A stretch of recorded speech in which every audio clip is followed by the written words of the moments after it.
Exodus 18.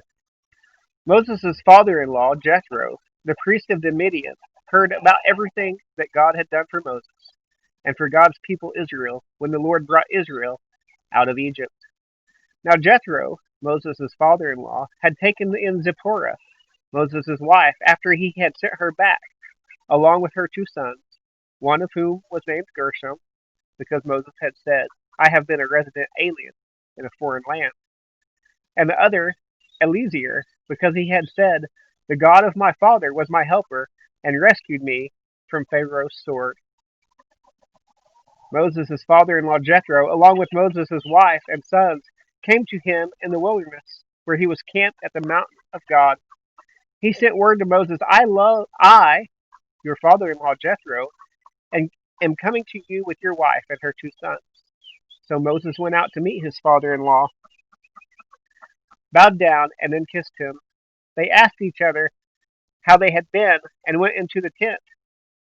Moses recounted to his father-in-law all the Lord had done to Pharaoh and the Egyptians for Israel's sake, all the hardships that confronted them on the way, and how the Lord rescued them. Jethro rejoiced over all the good things the Lord had done for Israel when he rescued them from the power of the Egyptians. Blessed be the Lord, Jethro exclaimed, who rescued you from the power of Egypt and from the power of Pharaoh. He has rescued the people from under the power of Egypt. Now I know that the Lord is greater than all the gods, because he did wonders when the Egyptians acted arrogantly against Israel.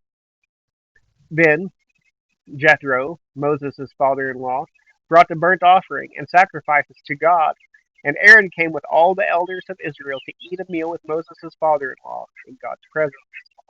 The next day Moses sat down to judge the people, and they stood around Moses from morning until evening.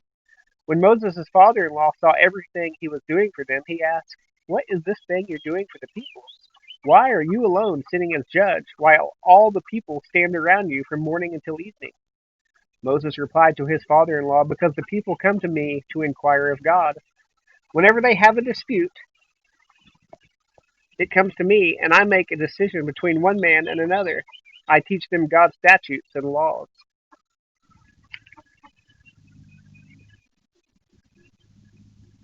Ah,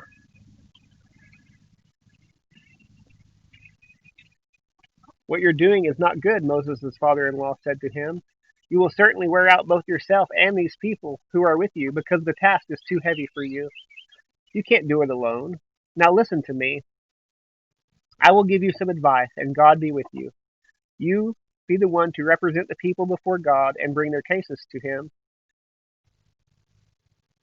Instruct them about the statutes and laws, and teach them the way to live and what they must do. But you should select from all the people able men, God-fearing, trustworthy, and hating dishonest profit.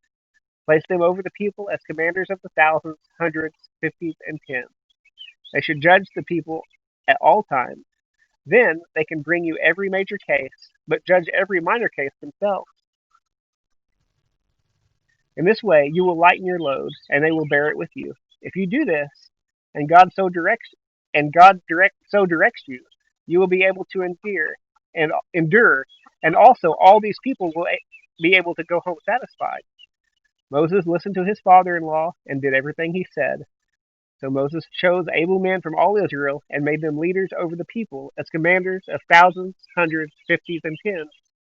They judged the people at all times. They judged They judged the people at all times. They would bring the hard cases to Moses, but they would judge every minor case themselves. Moses let his father-in-law go, and he journeyed to his own land.